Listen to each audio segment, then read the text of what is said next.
It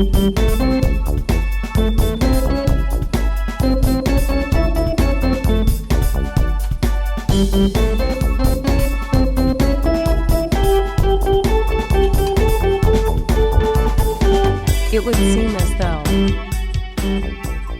Hi. Hi, it's me. Because obviously I'm alone this week. You are alone. You are all alone. It's me and this one trying to fuck with her can. That sounded wrong. Well, yeah. Welcome to another week of It Would Seem As Though, the podcast where we talk about anything, everything, and nothing. In my favorite subject, nothing. Right. Mostly nothing. I'm Vesta. Hi, I'm Annika. Sorry. Oh, hi. I just said, after you said, I'm Annika, or whatever your name is. It was like you were confirming. Yes, you are Vesta, indeed. That's. Congratulations. I'm glad you know your name. Awesome. Still with it. That's Still with awesome. Got to start somewhere. I guess knowing my name is a good place to start. You're doing a good job. I know, right? Proud of you. Listen, I was watching a TikTok the other day. Ticking. And it's this woman that I follow. Okay. Who, trans woman. Okay. And she was saying how when she was in the military when she transitioned. Okay. So active duty. And it was the last 2 years of her active duty. And she said, and it was hell on earth. I was going to say, how horrifying. But one of the things she said, which I really it really spoke to me, was she didn't care if people called her she, he, him, her, it. She said, I didn't care as long as they called me by my name. I love It's that. like, I don't care what you call me, but call me by my name because yeah. that's where the power really is. Hell yeah. Call me by my name. And I was like, I love that. Yeah, that's great, right? Because people are going to call you whatever they're going to call you and whatever, because people are ignorant and stupid and whatever. But also think about how things change. Words change, society change, but your name, unless you change it, won't change. Right. Anyway, yeah. Yeah. That's why when somebody has a name that is, people are like, oh, I just can't say it. I don't know how to pronounce this, so I'm not going to try. Figure out how to say it. You can say Daenerys Targaryen, but you can't say, an African name. You know what I mean? You can say, Sir Baron Dondarrion, but you can't say, a native name. Are these real people? No, it's all from Game of Thrones. It's all from Game of Thrones. Are these throne people? Those throne people? It is, but they're all their games crazy, cuckoo fucking names of... Right. And it's predominantly white people. And everyone's like, oh my god, but all these people, Eddard Stark and whatever, and they're names that aren't real. Right. But people can't say, but I'll make an effort to learn the name of the character of my favorite TV show. But the person who I'm going to deal with in real life, I'm going to dehumanize and just feel like, can I call you something else because I'm too lazy to learn your name? I had a professor recently and it was for race and ethnic relations. And there was a name of a city, an ancient city in Mesoamerica. And she was like, I don't even know how to pronounce this. I'm not even going to try. But that's what it looks like. I'm like, girl, you are This is what you teach. Yeah, you're an upper division college professor, and this is what you're going to say? That's just so dumb to me. So if someone says your name wrong, correct them. Oh, every time. All the time, my name is, all that people are always like, Anika? Annika, or sometimes Jennifer, because that's what it sounds like, Jennifer. Jennifer? Mm-hmm. Yes. Very similar. A-N-N-I-K, pronounced Jennifer. Yeah, right. Exactly. Well, it is the very rare and unusual spelling of Jennifer. It is. Mm-hmm. The double N and the I, really, people are like, they're so similar. It has to be the same name. Exactly. That's what I would think. Mm-hmm. It's because my name really is phonetic. Mm-hmm. It's like, you would think nobody could... And it isn't that people usually, but they'll mishear it, and they'll think my name is Vespa. Like you're a scooter. And I'm like, I'm neither a scooter nor a wasp. Well, enough people have taken a ride on you. Oh! Wow! So I can't deny it. Let's just change your name right here, fill the paperwork out, just change that T to a P, and then you're the town Vespa. Well, what's funny to me is Vespa is Italian for wasp. Makes sense. Anything but a wasp. Oh. Are ya? Yeah. I mean, yeah, that's yeah, totally. I thought the same thing. Shut up. And this is why no one likes you. Mm-hmm. Or... This is why no one likes me. Yeah. Okay. This is why Derek Barry don't like you. Mm-hmm. That's one of my favorite lines from Drag Race All-Stars. This is why Derek Barry don't like you. I hate Derek Barry. I don't like Derek Barry, but that line cracks me up. That's funny. Yeah. So today... Oh, wait. Before we even get to our topic, I will tell you that we do have a topic. Our topic today is fears and phobias. Mm-hmm. And we're going to talk about ours and other people's. Because our fears are completely rational, and other people's are irrational. Yeah. Right, exactly. Yeah. Totally. But before we do that, I want to drop in just one little piece of good news. I doubt it. It's just one. I have one little piece of good news. Yeah. A judge struck down a St. Kitts anti-gay law. So I was all, St. Kitts, is that... What the fuck is that? Yeah. Who's St. Kitts? Top court for 9 Eastern Caribbean nations and territories has ruled that sexual orientation and homosexual activity are protected under the right to privacy, invalidated colonial-era laws that criminalize homosexual behavior in St. Kitts and Nevis, which, as we just learned, is in the Caribbean. Crazy.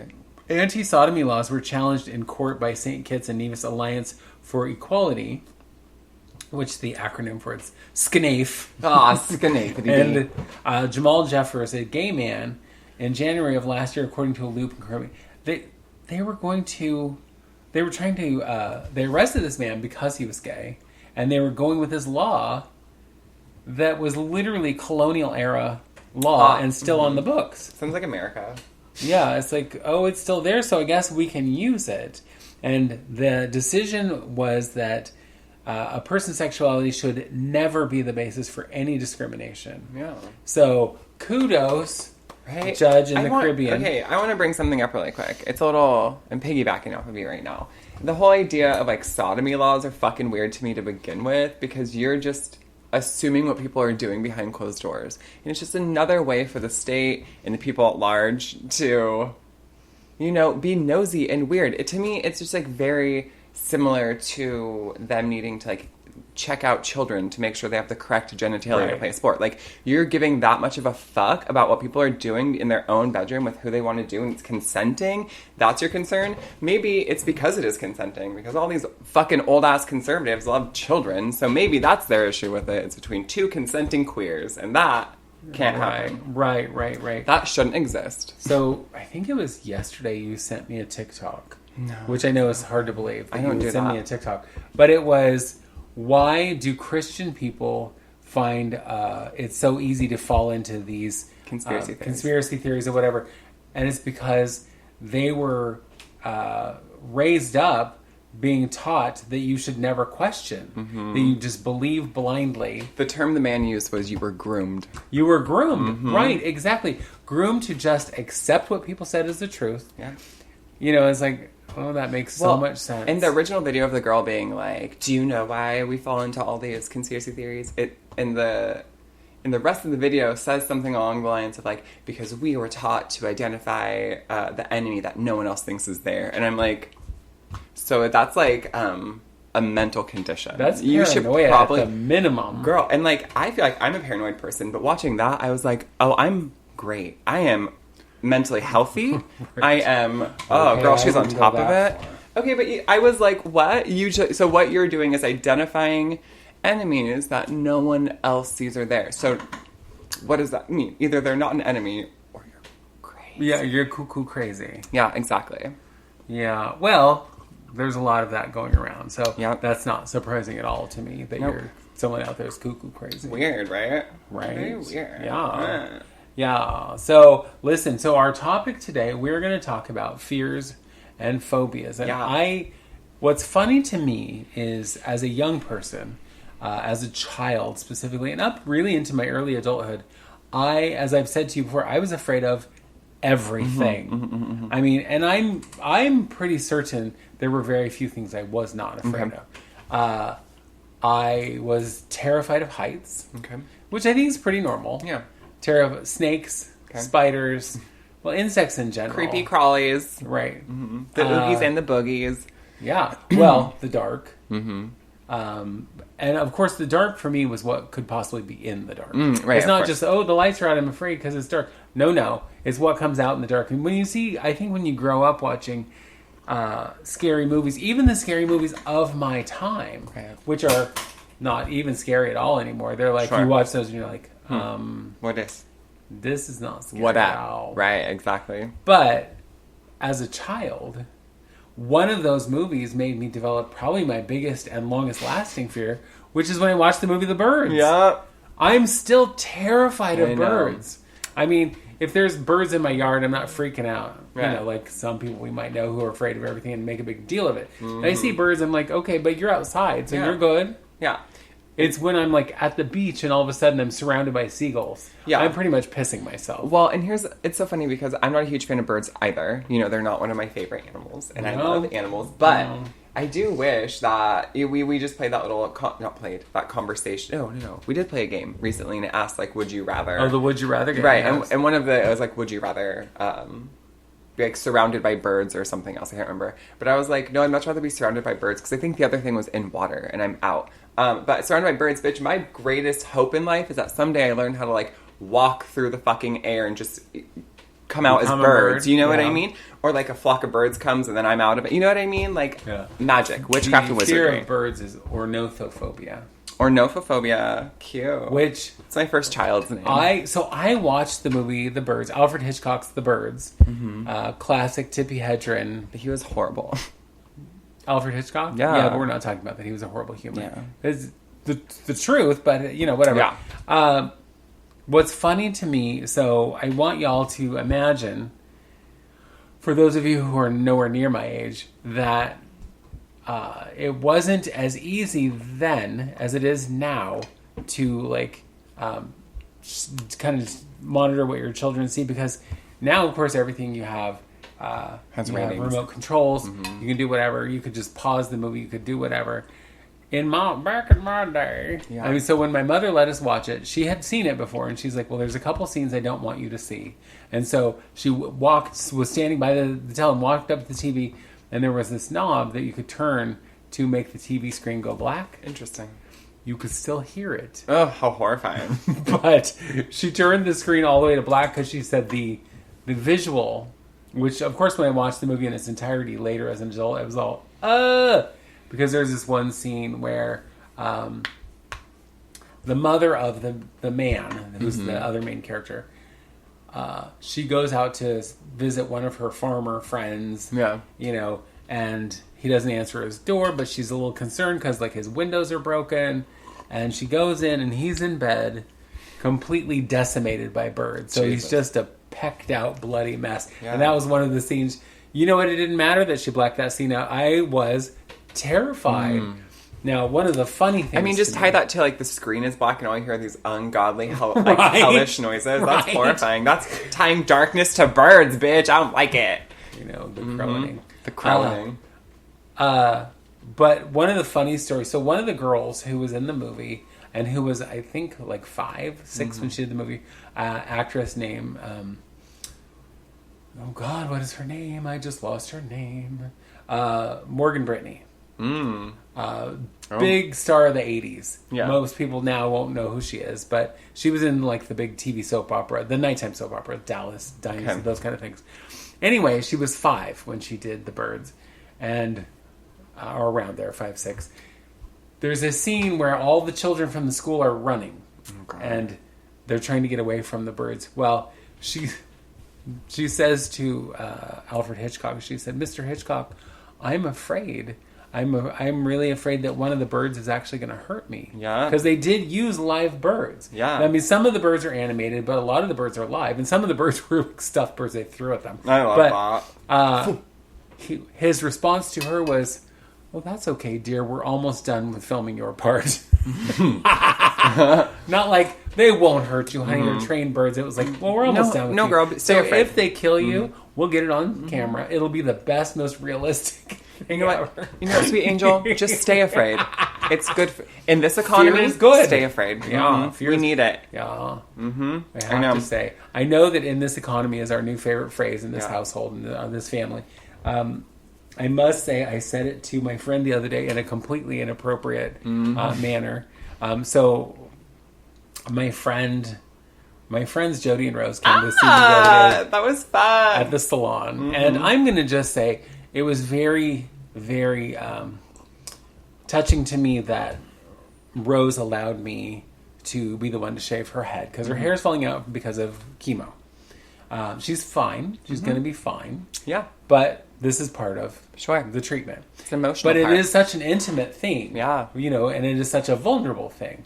But when I was talking to her partner, Jody, I said, I can't believe your wife would just go and get cancer in this economy.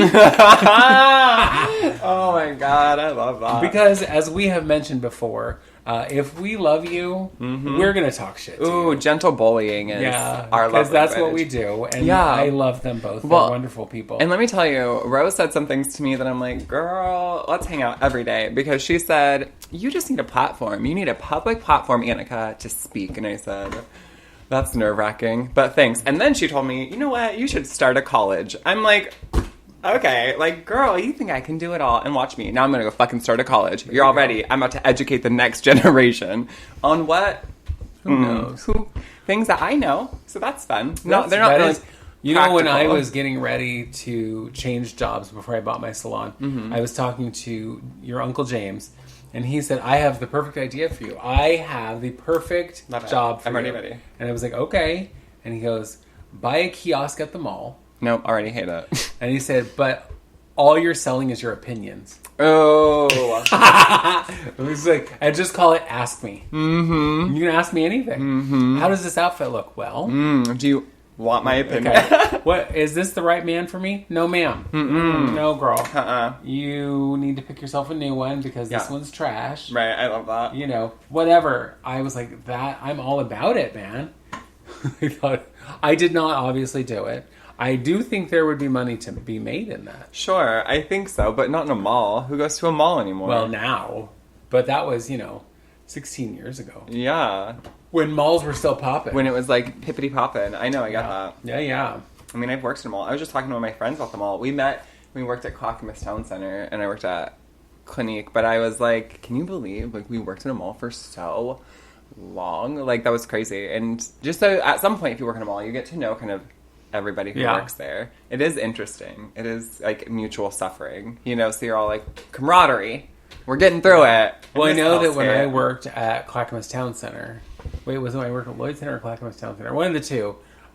Maria and Poison both also worked in the I mall. love that. So we could commiserate about how hard Yeah. the mall life is. Yep.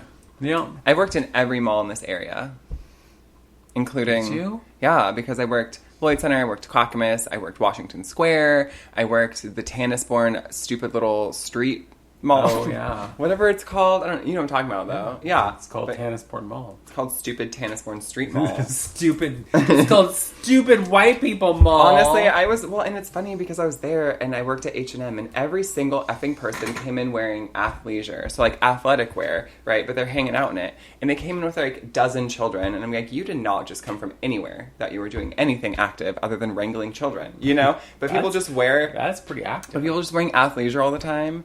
Like, I just came from class or church or whatever. You know what I mean? I'm like, okay. I came from Pilates. No, you didn't. I just There's had a not job a bead interview. of sweat on your face. Bitch, No, you right. didn't. Anyway. Good try. Oh, is it my turn to tell a phobia? Oh, yeah. One of your own. Okay, so my number one biggest all-time phobia is, it would be a combination of thalassophobia and hydrophobia, which is, thalassophobia is technically the phobia of the ocean, and hydrophobia is just a phobia of water. And here, there are caveats to all of this. I'm not afraid of water. I really enjoy water. I'm from the fucking PNW. How could I be afraid of water, Right. But there are things specifically about water that stress me out, right?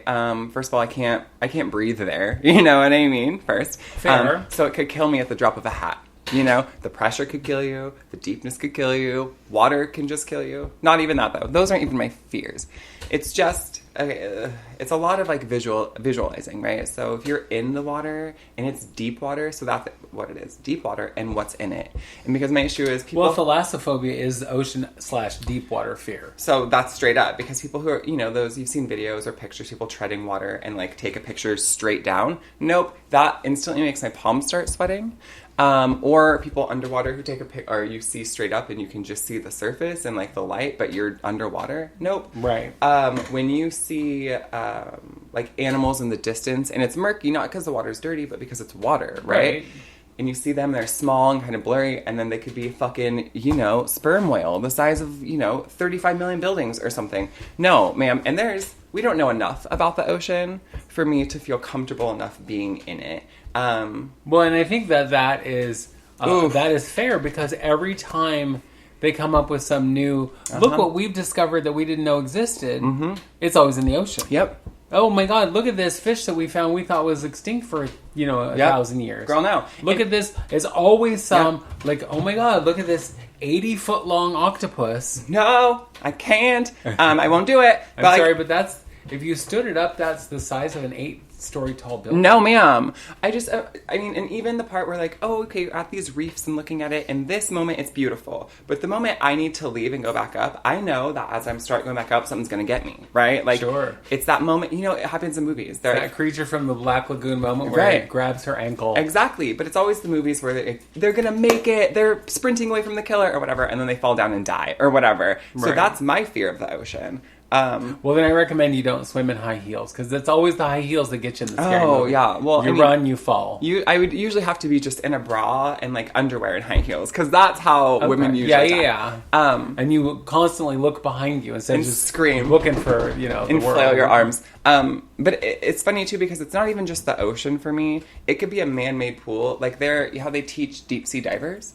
There are these man-made pools that they just cut all the lights out because they need you to be able to go down where it's pressurized and like do your thing in the dark.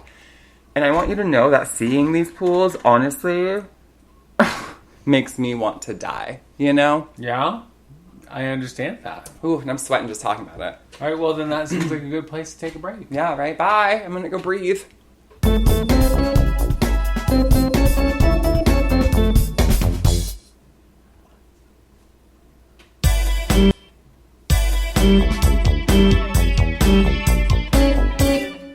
Honestly, are you new here? Have you ever done this before? No, I've never done this before, so I don't know what's happening. I also don't know why my computer is so quiet. Well, because that means you turned it down. But I turned it up. I don't think you did. I did. I don't blame you. You're so when I was a kid, my phobias, I mean like the actual phobia names, were... Wait, what were they? Actually, you know what? I'm going to jump, because I already told y'all what I was afraid of. The most common phobias, of which I had several. Yeah. Agoraphobia. Which I realized... people are like, oh, it's a fear of people. And like, yes. It's a fear of open spaces. Well, and it's a fear of... an irrational, extreme fear of being in a place where escape is difficult. Well, that's not irrational, is it? Yeah, it can involve crowded places or even leaving one's home or, places where it's hard to get out of. But I feel that same thing because being a traumatized person, often if we go anywhere where there's people, I want to be where I can see the people and not where they're behind me. Well, you know, it's funny because all the years that I performed, I had my own show, people always said to me, it's like, oh, obviously you like crowds. No, ma'am. No, ma'am. I like entertaining crowds, but I'm up on a stage above the crowd. Yeah. I'm not in the middle of the crowd. Ma'am. I can get out quickly if I need to, because all I have to do is walk off the stage and go back to the exit, which is behind the stage. And then I'm out. Yeah. You know, if something goes awry, you're all running and smacking into each other and falling down and being stupid. Oof. Well, after what happened this last year at Travis Scott's Astro World, where they kept pushing forward and people were like trampled and smashed to death because they couldn't get out. So that doesn't seem like an unreasonable fear to me. No. Acrophobia. What's that? Heights. Heights. Okay, makes sense. This one I'm not sure if I'm going to say it right. Okay. Pteramahano. Sure. Pterodactyls. It's flying. You have a fear of flying? The fear of flying. No, these are the most common ones. Oh, okay. I do not have a fear of flying. I was like, no, you don't. You fucking liar. Ophidiophobia. What's that? The fear of snakes. Okay. Claustrophobia, which we all know is a fear of enclosed spaces. I feel that way now, though. Like, honestly, sometimes I feel...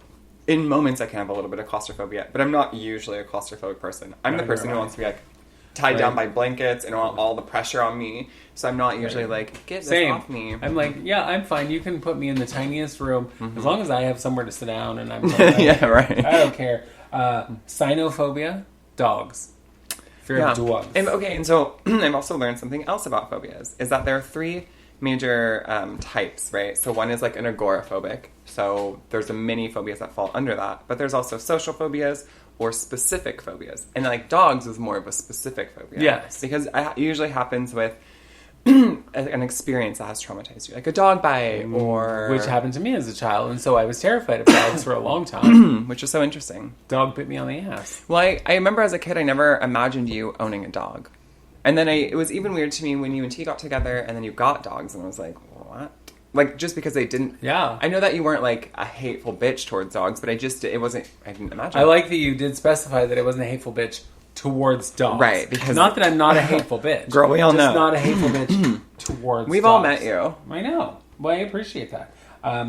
Astrophobia, which clearly is the fear of your spouse. That's rude, but accurate. But it's funny. Or storms. Mm-hmm. You know. Yeah, that's one of the most common. Are you reading most common? Well, that makes... Yeah, these are the most common phobias. And trypanophobia, fear of needles. Okay, weird. That's not a fear I've ever had. I mean, I'm covered with tattoos. Sure. So clearly, different. But those are different. Yeah. I know, but I also, whenever I've gone in for shots, I'm just like, so I feel like I used to be that way. But I mean, I've told this story before. Some old woman with horrible fucking potpourri perfume tried to find my vein, said she found it, stabbed me in the arm, and then fucking moved the needle around in my arm. No. And so That's literally, different. that to me, like, if I have to go get shots or my blood drawn, usually they have to, like, lay me down and give me some juice and be like, are you okay? And I said, no. But they do it anyway. It's not that bad anymore, but it used to make me, like... lay you down, they give you a little blankie. Yeah, they won't call you mom. And I say, yeah. But, like, my hands sweat. My chest feels tight. It is interesting. Yeah, I don't know why. But I'm not afraid I also have tattoos. I'm not afraid of needles per se, but it's just like I don't want them. In that particular situation, I think that's not having a fear of pain, because I do not have a fear of pain. I have lived most of my life with some degree of pain all the time. Yep. And so I've developed a pretty high threshold for pain, and so it's like meh. And even now when I complain about it, it's more like, yeah, I'm having this weird thing, and it's never like, oh, I'm hurting. Other people, it's like debilitating. Yeah, but for me, it's like when I bitch about it, and the more I'll be telling my husband, it's like, yeah, I'm having this weird thing right here where it's a little painful, whatever. And I never am like, oh my god, I'm dying. It's so terrible. I'm in so much pain. It's like I'm in probably what's a fair amount of pain, but I'm used to it. Yeah, and suck it up, Buttercup. And so when I see people like on television or whatever. I've been watching a lot of Dr. Pimple Popper because I'm obsessed. Oh, love it. It's gross. It's one of my favorite things in the world. But when these people are like, I'm just so afraid she's taking a scalpel where you'll be numbed, by the way, and removing this giant lump out of your arm, and you'll be no longer have to deal with this, and you're like freaking out and shaking and jumping and whatever. It's like, and one of them, it was like this man was like, he went to see her, and they could barely get him into the doctor's office because he was a fear of the plague. And this is before COVID. And so he's wearing a mask. He hears someone cough all the way in the back of the thing and runs out the door. And I'm like, okay, bye. Listen, drama queen. You have this thing on your arm. And you're afraid of the plague? But the thing on his arm wasn't your normal lump like you see there. And it's like the end of it was open and hate it. Gross and, as he put it, smelled like a dead rat. Okay, here's what I'll say. So I'm sorry, I would probably just slice it off myself and then hope for the best. Always. I remember being young and like popping my sister's zits. Like for whatever reason, it was fun. I think my issue is body horror, right? Because it's not even pain of getting shots or blood drawn, because it's not painful. Yeah. But it's like the thought of like a fucking needle in my body. It like weirds me out. Yeah. That's also why I don't think I could ever like get breast augmentation. I think it would stress me out too much to have like sacks of fluid on my chest. Do you know what I mean? Like not that are a natural part of my body. I think it would just make me feel uncomfortable too much. And could you imagine going through the whole process? Then I'm like, you have to get rid of them because I cannot. In this economy, I know you're going to buy them and then get rid of them. Exactly. I know. I would just be when I had acupuncture. What's interesting is when they do acupuncture, if you've never had it done, they use needles from the size of little itty bitty, like you can't even tell it's a needle. It more looks like just a little, like hair, like the head of a needle. Yeah, and all the way up to ones that are several inches long. And so, they have me lay on the table, and you're laying flat, or in this case, because they were doing my knees and a couple other things. Yeah, and then they tell you, of course, just lie still, in the cool and the dark, just calm and meditate if you can, and blah blah blah. I was like, okay, cool. Well, that was the day they were trying to work on my knees, which have always been bad. And I am terrible. As soon as you tell me to be perfectly still, then all I want to do is move. Right. And so Oof. the needles they put in my knees literally were about 6 inches long and went underneath the patella. I don't. So like all the way through, and I'm just like, it reminded me of the album cover you were talking about, the Debbie Harry one, where she has the big needles through her face. Oh my God. I was just like, oh, was it a weird sensation? Huh? Yeah. Yeah, I bet it was just a fucking Yeah, it weird wasn't sensation. painful, but it was weird. But and that's the thing about and then I looked at it, and then I was a little like, oh my God, I have needles going all the way through my legs. And acupuncture is crazy though, like the opening of channels and release and like. But I mean, I had very minimal, but just so you could feel it, because I had a friend who did acupuncture, and it was just such an odd. She did it like in my arm, just so I could be like, "What did it do?" But it's a weird effing sensation. You know what I mean? It just feels like channels open your arm. I've had the needles in my face, crazy, in my ears. I don't think it would bother me. Here's why I don't think that would bother me, because it's like dermal, right? We're not like going into your fucking taking your life. Right. Yeah, gross. I have this. This isn't a phobia, but it weirds me out, so I guess maybe it's really uncomfortable. Have you ever heard of tryptophobia? I have, but okay, I'm going to show you a picture. Oh, wait. This, the fear of clusters of holes. It is so effing uncomfortable to me, and I don't know what it is, but and these are not real. The finger and the hand ones, people have people have superimposed like. So for those of you just listening, we're looking at pictures on her phone of. Well, because I've seen the ones of the pod. So it's like a pod that has a whole bunch of little seeds in it, but they're all clustered together. Think of like a sunflower seed, but there's kind of a layer of membrane over it. Yeah. So it's like someone with a very zitty face. But someone has like imposed like that image over someone's hand or their finger or their face. And so it looks like they have these huge dug out craters in their face.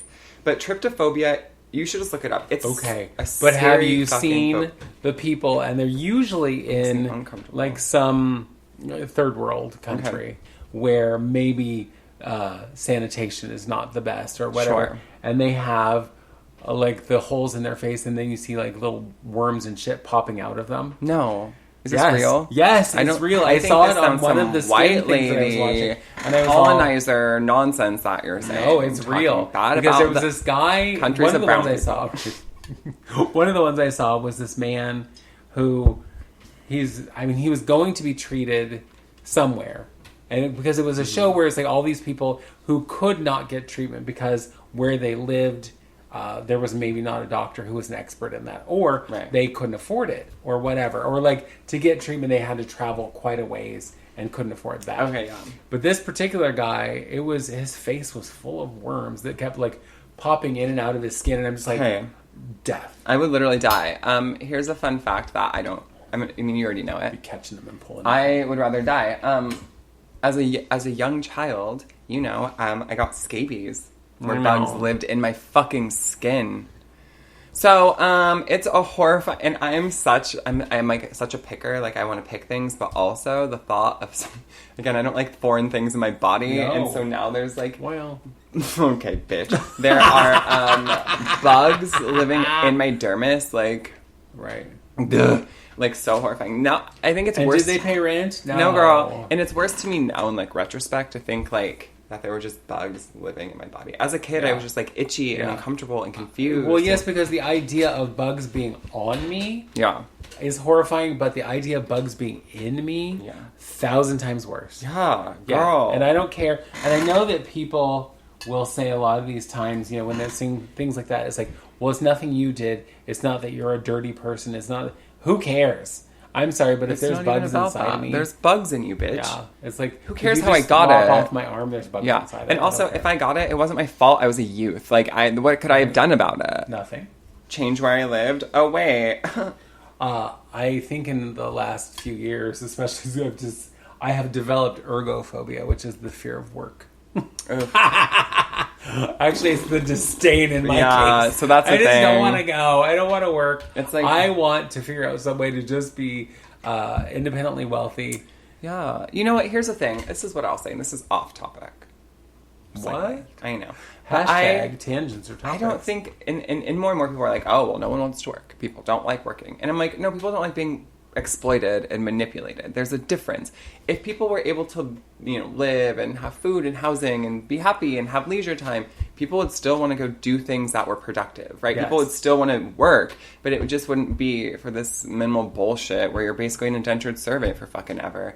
To what? To what end? How old are you when you retire, usually? Well, it depends. I mean, Okay. It used to be 62. Which And obscene now to it's me. closer to 65, 67, depending on when you are going to collect Social Security. Because, they do this whole thing, and I don't understand this. It's like, well, if you collect Social Security at 62, and I'm going to make up numbers, you'll get $1,000 a month.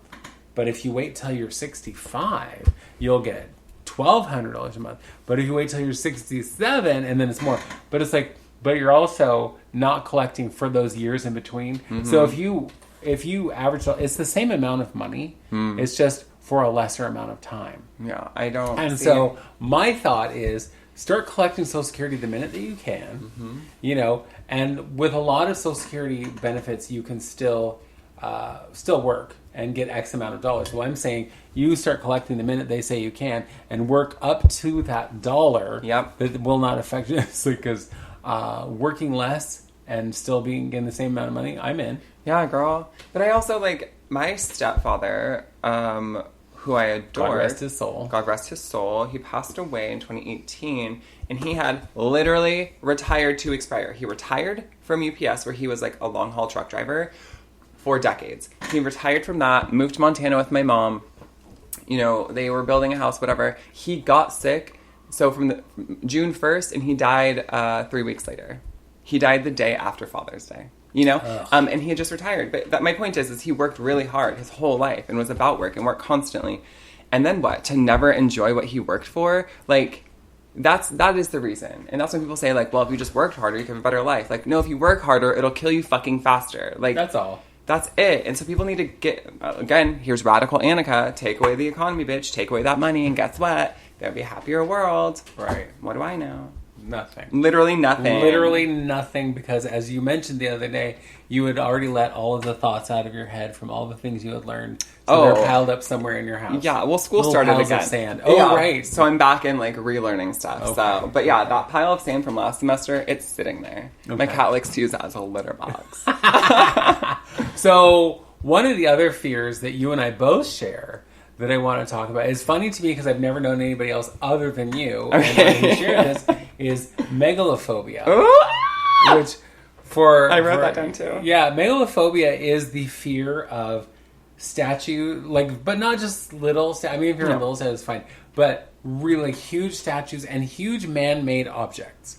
So we both, unbeknownst to each other, didn't know the other one had it until years later. But we were talking about it, and any kind of statue of a human that is beyond normal size. So if it's 20 feet tall, I'm out. Yeah. Girl. Because I saw too many movies as a child, and I know it's stupid. I know the statue's not going to move. That's why a phobia is an irrational fear. Mm-hmm. I know the worst thing that's going to happen is maybe there's an earthquake, the statue's going to fall over on me and kill me. That's not even what I worry about. No. I worry about that motherfucker coming, turning his head, looking at me, doing something. And I know it's not going to happen. It might. But I don't know. Girl, you getting the cold sweats just thinking about it. I want you to know, though, because my megalophobia, yes, has to do with giant statues. And if you're in Portland or the Portland area, we talked about Portlandia, who's on top of whatever building it is downtown, who's bent down, reaching towards the sidewalk. As a youth, I saw it with you, and I had nightmares about it because it's terrifying. Because if she stood up straight, she'd be 30 feet at least tall. Yeah, I think so. Huge. It makes me uncomfortable. But it's not even just statues for me. Large man-made structures sometimes. So, cruise ships are unsettling to me. And if things are submerged, people are oh my God, you can see to the bottom of this, this Great Lake or whatever it is. And then you can see that sunken ship. Nope. Makes me uncomfortable. I think it's cool, man. I never want to see it again because it makes me start sweating. Right. I don't know what it is. Maybe it has to do with water. But there are man-made structures. I think Epcot does it to me too. I don't know why. Okay. But it's just the Tacoma Dome. Yeah. Because it's a giant fucking dome. I don't know why. There are certain things that just make me feel I don't like that. So probably, I would imagine, Like if you went to Hawaii, you would be one of the people that did not want to go to the USS Arizona because when you're on the platform, you know, you're reading all about it and whatever, but the platform sits above the actual wreckage of the ship. Yeah. And what I didn't know until many years, because I remember watching the Brady Bunch as a kid, and that was one of the places they went, and they talked about it, but you don't see the ship. You just see the memorial, which is up above, sitting on, you know, the water. Well, it was not that many years ago, I saw an aerial shot up above the memorial where you can clearly see the sunken ship beneath it. No. And I'm like, no, thank you. Nope. Well, and I'm just going to give a little PSA. Stop going to Hawaii. Stop going to Hawaii. I don't care who you are. Stop going to Hawaii. Hawaii is like indigenous land, and people who live in Hawaii are homeless now. People who are like Native Hawaiians have to live in fucking cars because of tourism. So stop going to Hawaii.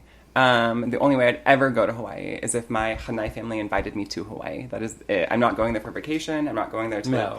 It's problematic. But yeah, and I have a lot to say about colonizers living in Hawaii. Like, did they deserve to get bombed? It's not for me to say. Sorry about it. I don't know what to say about it. It makes me upset either way, you know? Yeah. Anyway. I wonder, though, with the phobia, the specific one you have, the thalassophobia, if it also ties into the taphophobia, which is the fear of being buried alive. I mean, okay, but this is a silly thing. Who isn't afraid of being buried alive? That's what I'm saying. I think that most people don't think it's a possibility. No. You know, so most people probably don't think about it. Sure. They're not sitting around going, oh God, if somebody grabs me, they're going to put me in the ground and bury me. I mean, I think most people don't think about that. Bitch, I think, who's going to try and grab me? I'm 6'1". Try me, girl. I'm going to knock you out, you know? There is that. I just for fun, I was like, I want to look up what I think are kind of the most crazy, irrational fears. And we're going to talk about those in a minute.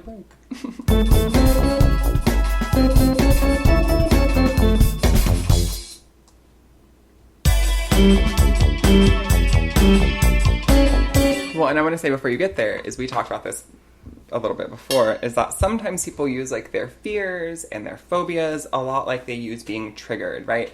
And I'm all about it. You're traumatized, you have mental health affliction that makes you unable to do some things. I'm not saying that's not real. But people, and I just remember specifically, we have known people my whole life, and a huge part of your life, who have been that way, who just use the excuse of like being traumatized as a youth for a reason to not be able to go do things as a functioning adult. Or when you had foster boys, they would be like, we'd be watching something and someone would like crack open a beer or whatever, or like smoke a cigarette. And I'm triggered. And I'm like, shut the fuck up. Like, stop. Well, because they, I think, had just learned that it's a word. You know, it's like, that's, if I say triggered, cool, you have to stop this. I'm glad you're having some therapy. Yeah, but don't use your therapy as a weapon or a crutch. Yeah, just girl. get over it. Okay. Break it. So I'm going to say the phobia, and I want you to try and guess what they are. And you root words. Right. Well, erythrophobia. A fear of math. No. Damn it. It's a fear of blushing. Oh, what? Also weird. I was like, well, how do you know? And you can't control blushing. So, but it's a fear of being embarrassed in public. So it's like, a fear of being embarrassed, but it's actually a fear of blushing.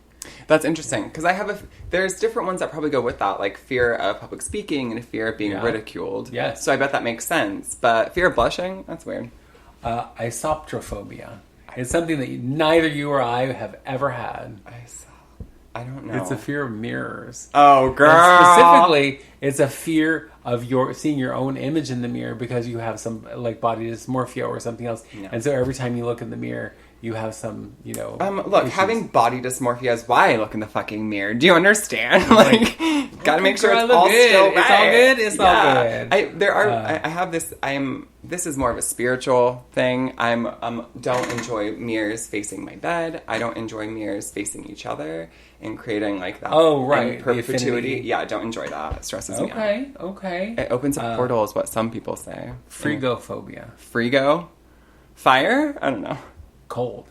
Oh, opposite. The fear of being cold. Oh, interesting. Yeah. I would die if I was afraid of being cold because I'm cold 9 times out of 10. Yeah. Ombrophobia. I don't know. Ombro. I don't know. Help me. The fear of the rain.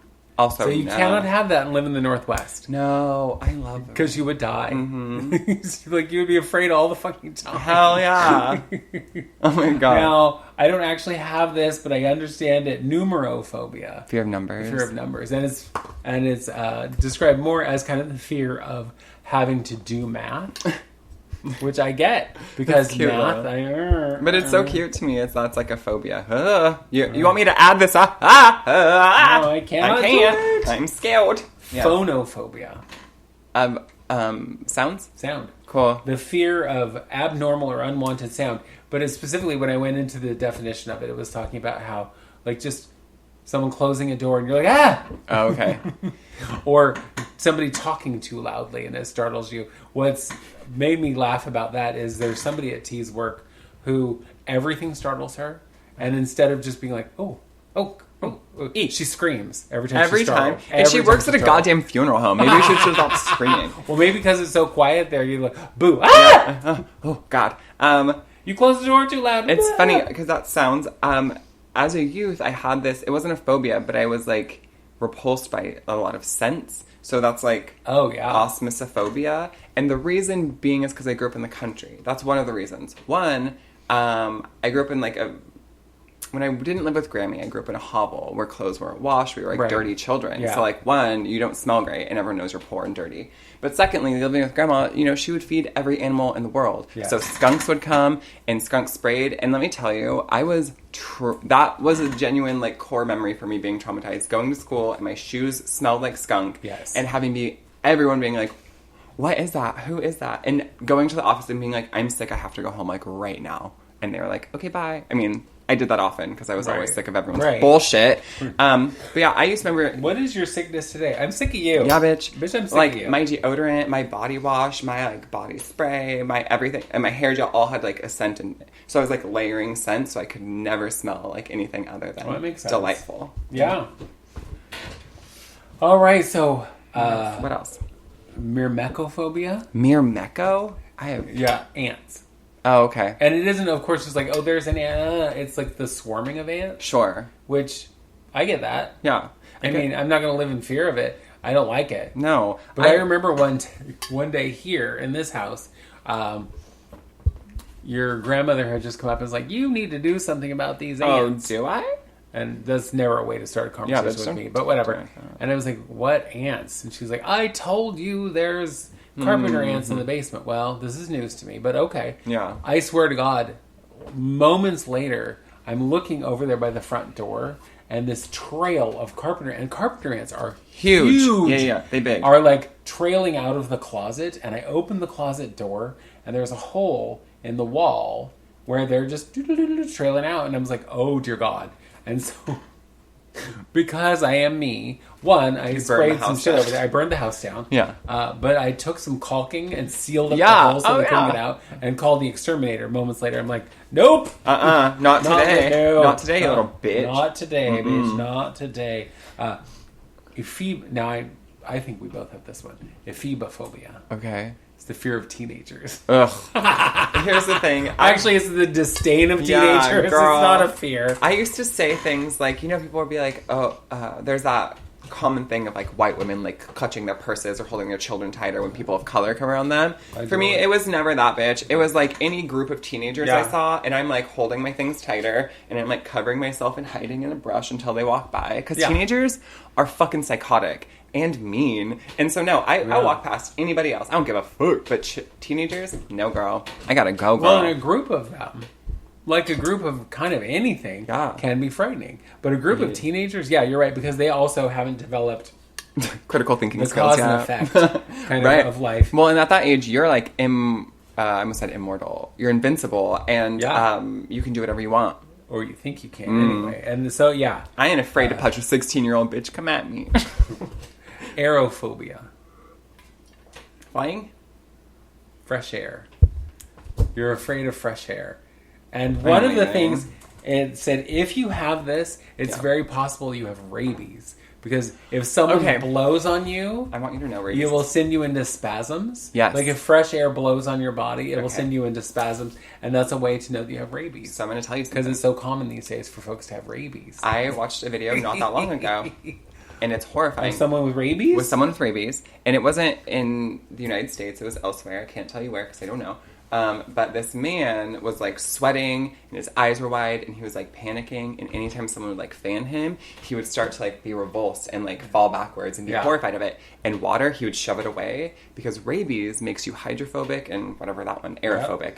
So you don't want water or air. It literally just starves you of air and water. Yeah. Isn't that fucking horrifying? I knew the water part, but I didn't know the air part until today. So just because I remember as a child, you would hear about like how you knew like a dog had rabies or something, and they were like, one of the things they get is hydrophobia. They will not go anywhere near the water. Yeah. And I was like, oh, that's right. Wow.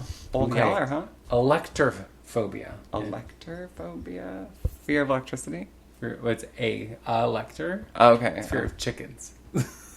Birds. I'm with it. Chickens are dinosaurs, girl. Chickens are. They And are. okay, listen. I'm going to just keep telling stories after every one of these phobias so I can Okay. justify them. When I lived in LA with my crazy ex, he had chickens for a long time because his grandparents did. Right. And chickens, again, if there's many of them, girl, they're scary. And if there's a rooster, and we had a little banty rooster, so he was tiny. Oh, and a bantam rooster. They are assholes. Fucking awful. And They have short man syndrome. He would try and kill you as soon as look at you. He would jump at you with his like talons out and fly up to my height. And I'm telling you, he was less than a foot tall. And he would, if I would try to like corral them into their, I almost said kennel. What is it? Chicken coop? Yeah. He hated me. He would chase me and I'd be all like, no girl, you can die out here. I don't care. I'm leaving. I will step on your neck, motherfucker. Clem, you dumb bitch. I hate you. Amathophobia. Afraid of math? Dust. Everything's... I know, none of them make...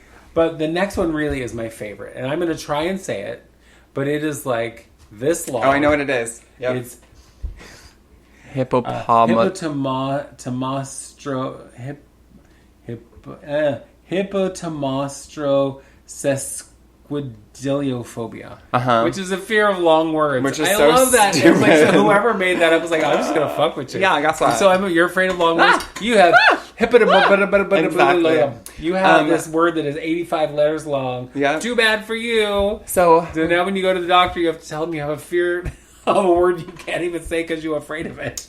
For a long time, Astra, even up until last year, had a fear of, had this a very irrational fear of going to sleep or taking like melatonin or any kind of sleep aid because it would like slow their breathing and Somnophobia. freak them out to the point of like they wouldn't want. It would be hard for them to go to sleep at night. Mm-hmm. So yeah, that is what somnophobia is. Actually, the fear of falling asleep, but not the fear of sleeping. Okay, because it's a lot of people apparently, as they're falling asleep, have sleep paralysis. Yep, and it freaks them out. So it's like they get to that kind of twilighty sleep, so they're not quite asleep, but they also can't move. But sleep paralysis too also it means you can't move. But a lot of times people see the craziest shit because you're like in a weird dream state all the time. Yeah. And so people see like I've heard people see like demons on their chest or men in the corner or like scary things on the floor, and you can't do anything about it. The only time I saw men in the corner is when there were men in the corner.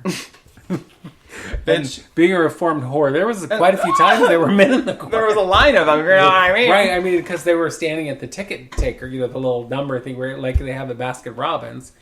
They came in to get their double scoop, bitch. You know they did. Mm-hmm. What? Dirty whore camp. Globophobia. Fear of the globe.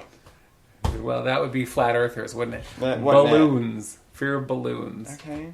Which, all right. Do your thing. Phobophobia. Fear phobias. It's fear of fear, yeah. Interesting. The fear of fear, so I'm afraid that I'm going to be afraid of... I guess I don't understand. Take a break. I would like to meet someone who has that because I want to understand how that works. You know what I mean? So if you get scared, then your phobia kicks in, so then you're more scared. So phobophobia is what they now use to describe people with like really severe anxiety. Oh, okay. Because it is really that they're like afraid of everything. I mean, I've been there, so I get that. I used to not want to go grocery shopping, have panic attacks before that, so I get it. Yeah. Okay. So here's the easiest one, I think. Okay. Zoophobia. Afraid of the zoo. No, I'm just kidding. Animals? Yes. It's a fear of all animals. Oh, how upsetting. Okay, wait. I learned some more things. Are you ready? Yes.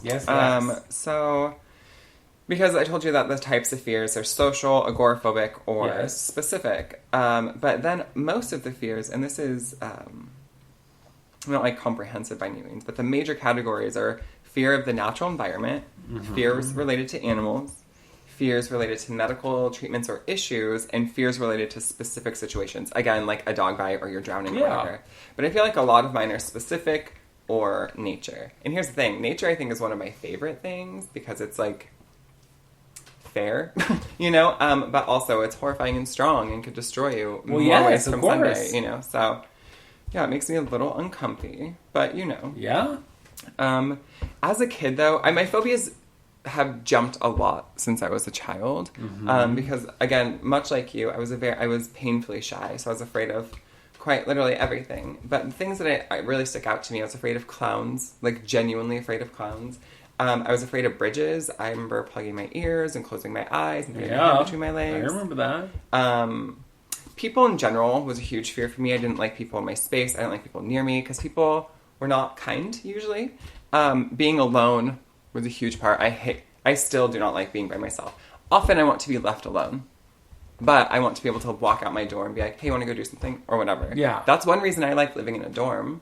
I would never do it again, but because I could lock my door and not answer it. Or I could go and through the 6, levels of people who lived in this building, I could find somebody that I liked enough to go do something with. Well, yeah, that makes sense. And then the fear of scents, like the smells. So that was like my childhood. So it was just about people was probably my biggest fear. Sure. Yeah. One of the ones that just cracked me up was nomophobia. It's the fear of being without a smartphone. I'm like, really? I think we've gone a little crazy if we have. I mean, if I go to work and I'm like, oh crap, I forgot my phone. It's more like I process all my payments and book all of my appointments on my phone. Yeah, I guess so. It is it's inconvenient and whatever. I mean, I'm going to make it work. Sure. But I'm not going to freak the fuck out because it's whatever. I have a landline, so if I need to call someone, not that I know anyone's phone number, no, right? Because I certainly don't. You know your husband's. I know my husband's phone number. That is literally you could call him and he could give you any other phone number. That is true. Yeah. See, and that's what I mean. I'm going to figure it out. But emetophobia. Emeto? It's E-M-E-T-O. Emetophobia. I don't know. Fear of vomiting. Also, it's just an inconvenience. It is an inconvenience. I don't want to do it. No, I don't want to do it. Don't make me do it. Europhobia. Fear of Europe. Fear of peeing.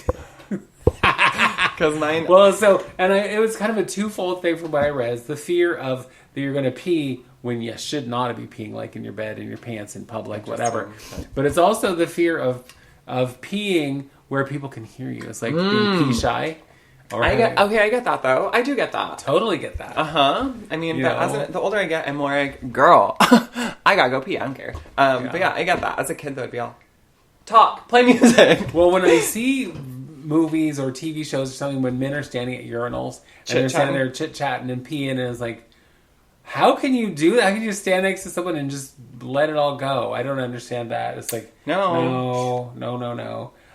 Panophobia. Fear of wide open spaces. It's everything. Fear of everything. Why don't you just lay down and die? Well, that's kind of what you're going to have to do. You know? This one, actually, when I read it, it made me sad. Because I was like, oh, it's athazagoraphobia. You're afraid of people from Athens. I don't know. That is exactly wrong. It's a fear of forgetting or being forgotten. Oh. And I was like, oh. Although I must say, now that I have a mother who has dementia, and sometimes it is genetic.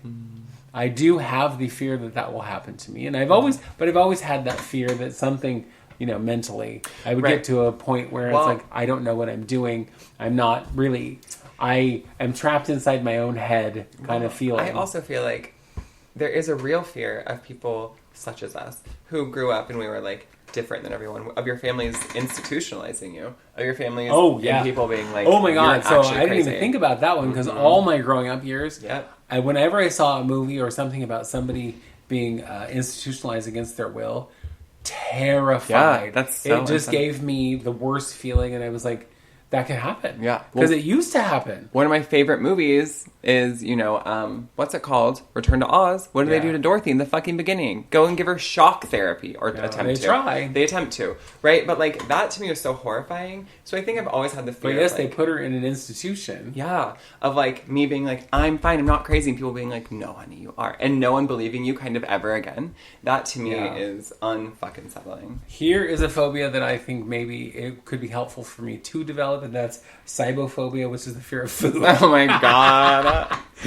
Girl, I never met some food I didn't. That's not true, actually. There's several foods I don't like. I was like, bitch. But there's more that I do like, which is, the problem. Vestophobia. Oh, you said this. So fear of wasps. Fear of clothes. I mean, it's the fear right of wearing now it's ugly me. clothing from the vests from the 70s. Oh my God. But it's Vesti, vestophobia. How interesting. It's not the fear of me. It's not the fear of Vesta. Girl, I'm afraid of you. Well, you should be. Oh yeah, should be. And so, like, yeah, those phobias are a lot. There's a lot of phobias in literally everything and anything, and all things at the same time can be a phobia. Yes. I feel like my phobias are, I would have to put myself in a situation to see and be around these things that give me moments of panic. But I am a wildly paranoid person. I know it sounds crazy, like me. And I didn't really realize it. No, I guess I kind of always knew. But, like, going someplace again and not wanting to be, like, needing to know where, like, exits are and no one's really behind me. If I'm mingling, it's different, but I'm sitting somewhere, I don't want people behind me.